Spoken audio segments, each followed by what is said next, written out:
A coach runs a gorgeous constellation with a leadership team. The objects are out, the room is quiet, someone moves a marker, and the energy shifts. People lean in. By every standard of the craft, it's a beautiful session. The team leaves moved, and 3 weeks later, they're stuck on the exact same budget fight, calling it a personality problem, just like they did before. I've watched that happen more than once, and for a long time I couldn't name what was missing because nothing about the method was wrong. Here's what I eventually saw. The table was doing its job. It put the system in front of the team and let it speak. What sat on the table was hollow. 2 markers, one called the CFO and one called the CMO, 2 people who don't get along. The room could move the pieces around all day, and the most it could discover was that these 2 are different. It already knew that. This is the unit where the 2 halves of this whole course finally land on one surface. Everything you built in the diagnostic modules, the formations, the collisions, the atlas, and everything you built in the method modules, the table, the markers, the movement, they meet here. I'm going to teach you the single move that fuses them. It's the move that built this course, the one no competitor can assemble. And once you see it, you won't be able to run a bare table again. Let me show you what most tables are missing. So picture the field as it actually stands. Systemic coaching has taught a generation of us to put a system on a table and let it speak. And I want to be clear, that tradition does real work. ORSC, the constellations lineage, the whole body of practice. They earn their place. When I watch a skilled constellation facilitator, I'm watching someone who knows how to externalize a pattern and make a room feel it in their body. That's not a small skill.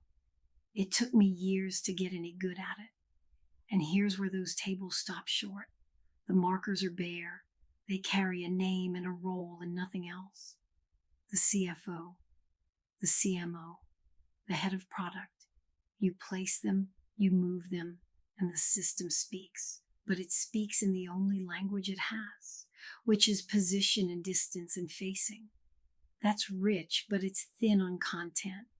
The team can see that 2 people are turned away from each other.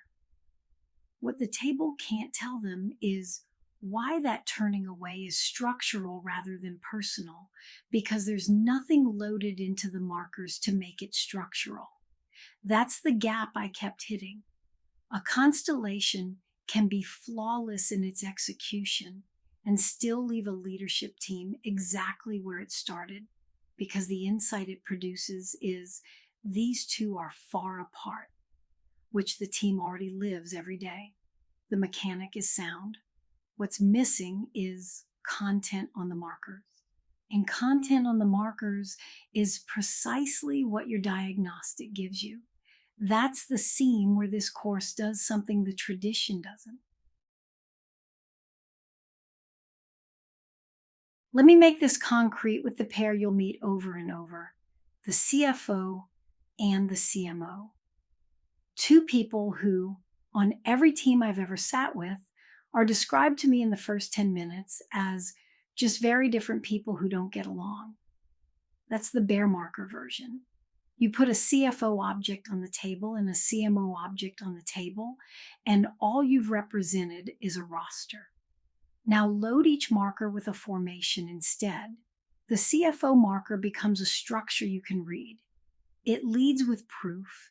It earns its credibility by being right. It protects the rigor that makes finance trustworthy. The CMO marker carries a different structure entirely. It leads with momentum. It earns credibility by catching what moves. It protects the instinct that reads a market before the numbers can confirm it. You haven't put 2 people on the table. You've put 2 ways of being credible. Watch what that does to the clash. A moment ago, you had a personality problem.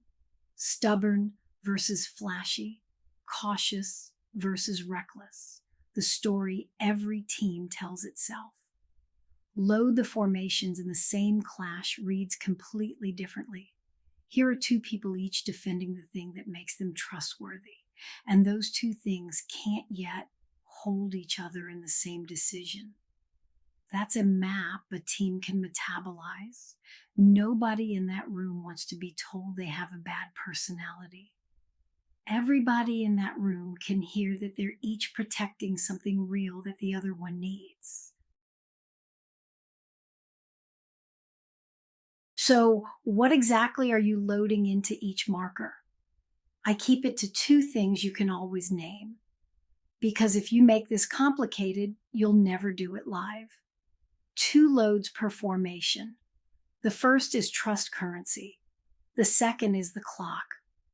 Trust currency is what this formation leads with to feel credible, the coin it pays in to be believed in a room. For the finance formation, the currency is being right. Precision, proof. It establishes trust by being correct, and it spends that currency every time it says the numbers don't support this.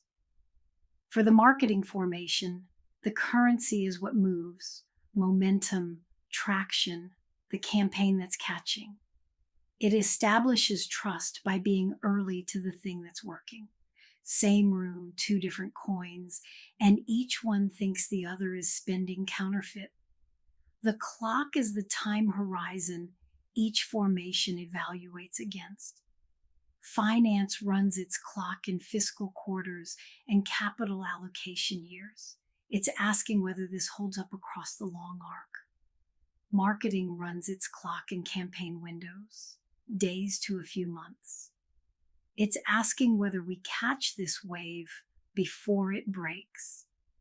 When those 2 clocks sit at the same table, we don't have time to model this, and we can't afford to rush this.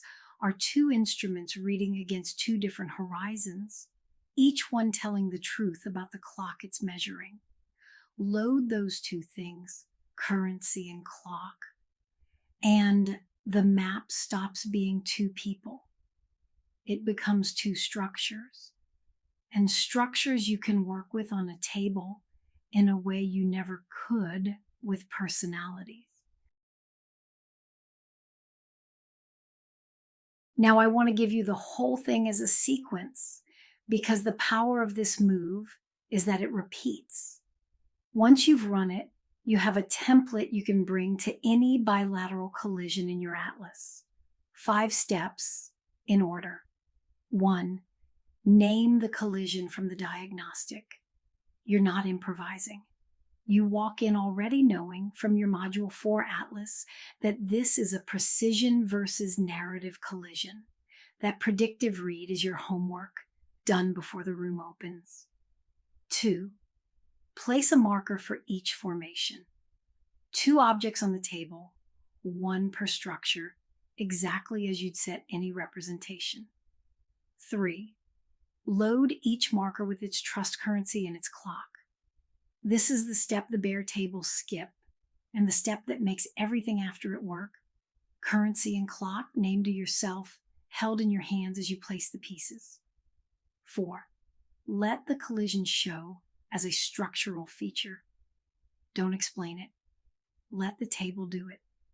The facings, the distances, the orientations. Where are the 2 markers pointed? How far apart do they want to sit?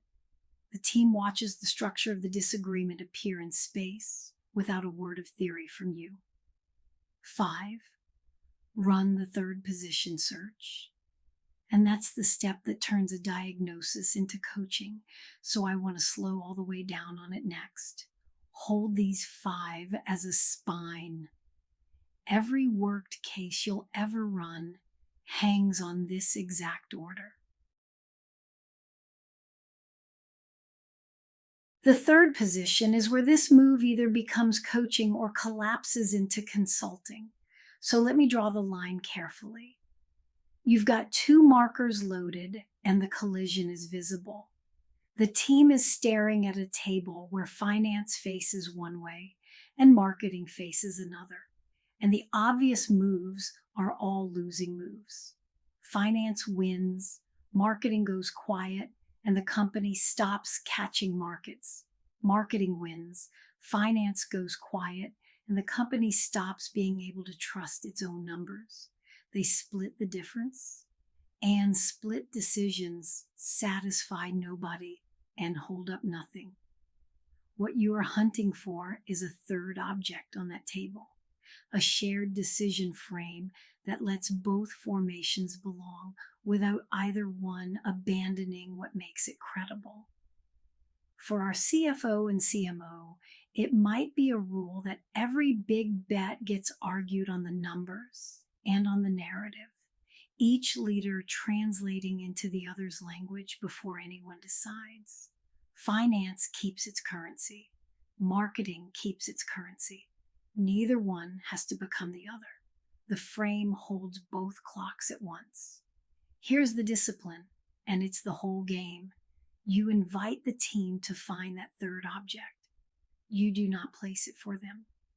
The second you reach in and set the frame down yourself, here's what you should do.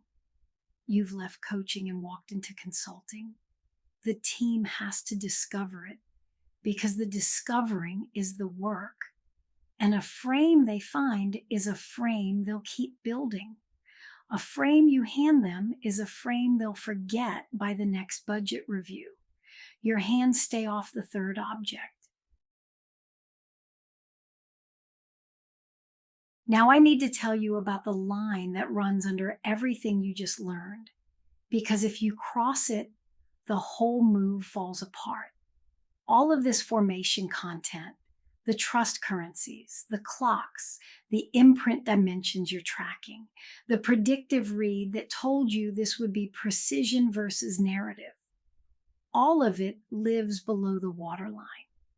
It governs what you do. It is never announced to the team. What that means in practice, the formation content tells you which markers to suggest and which test sentences to offer. When you place the CFO marker and you sense it should face slightly away, that instinct came from the diagnostic. When you offer a sentence like, "Say the thing you're protecting out loud," the choice of that sentence came from knowing this formation protects rigor. The whole diagnostic is working the entire time, but it works as the thing in your hands, not the thing on your lips. You never look at the room and say, "You're experiencing a collision between two formations as defined in the imprint model." The moment you teach the model, three things happen. The team gets self-conscious and starts performing the framework instead of living their actual pattern. You become the expert with the secret decoder ring instead of the coach holding space, and the insight stops being theirs and becomes yours. The waterline is what keeps the discovery in the room. They feel the structure. You hold the theory. That separation is the load-bearing wall of the whole method. It's what makes this coaching, where a lecture with props would just hand them your map and take their discovery away. Let me name plainly why this is the move that built the course, because I want you to understand exactly what you're holding. Go look at what else exists. ORSC has the table, a genuinely good method for putting a system in a room and working it. The async Constellation courses have the table too. Some of them teach the mechanic beautifully. The method is everywhere. You can learn to place markers and move them in a dozen places. What none of them supply is the formation layer to put on the table. None of them hand you the predictive read that a CFO and a CMO will collide over precision versus narrative in nearly every company you walk into before you've met a single person on the team. That read is what lets you load the markers with content instead of leaving them bare. It's the difference between a table that tells a team you're far apart and a table that tells them you're each defending what makes you credible. And here's the structure of why those two can't yet hold each other. The table alone is available everywhere. The formation diagnostic alone is interesting, but stays in your head, a read with nowhere to land. Put them together and you have something no method-only course and no diagnostic-only course can assemble, because each one only owns half. This course owns both halves and the seam between them. That seam, the loaded table, is the whole reason this thing exists, and now it's yours to run. Here's your work before the next video, and it builds directly on the two objects already sitting on your desk from the last unit, so go get them. You loaded each one with a formation, a trust currency, and a clock. Now we take the final step of the move. Find a third object both of them could face. Not finance winning, not marketing winning, not splitting the difference. A genuine third thing. A shared decision frame that asks each formation to bring its currency to the table without abandoning it. Something that lets the precision and the narrative both belong in the same decision. Sit with the two objects, look at what each one is protecting, and search for the frame that would let both keep protecting it while still deciding together. When you found it, write one sentence naming it. Just the frame, in plain language. What is the third object, and what does it ask of each formation? One sentence. And here's the part I most want you to notice, because it's the rep that builds the stance. As you search, you will feel a pull to just decide it for them. You'll see a clean answer and want to set it down on the table and be done. Feel that pull. Name it to yourself. That exact pull, the urge to place the third object yourself, is the thing you'll have to resist when you're standing in a live room with a real team. Practicing the resistance now, alone at your desk, is how you'll have it available when it counts. Write your sentence, notice the pull, and hold both for the next video.